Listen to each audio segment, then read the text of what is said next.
બલરામજી અને બેન સુભદ્રાજી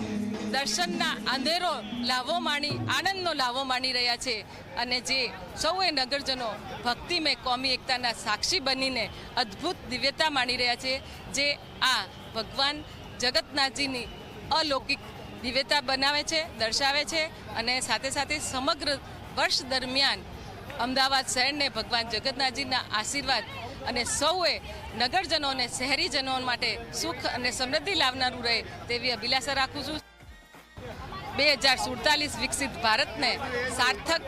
કરે એવી પ્રાર્થના ભગવાન જગન્નાથજીને કરી છે અને આજે જ્યારે ભગવાન જગન્નાથજી નિજ મંદિરથી નગરચર્યા નીકળ્યા છે ત્યારે અમે સૌએ અહીંયા અમદાવાદ મ્યુનિસિપલ કોર્પોરેશનના પ્રાંગણમાં MP ધારાસભ્યો અને કાઉન્સિલરશ્રીઓને મારી ટીમ સાથે ડેપ્યુટી મેયર, સ્ટેન્ડિંગ ચેરમેન અને નેતાશ્રી અને શાસક દંડકશ્રી સાથે આજે અમે અહીંયા આ ભગવાનના રથનું અને મહંતશ્રીનું ભવ્યાતિ ભવ્ય સ્વાગત કરવાના છીએ અને સૌ નગરજનોને મારી સૌ જય જગન્નાથ।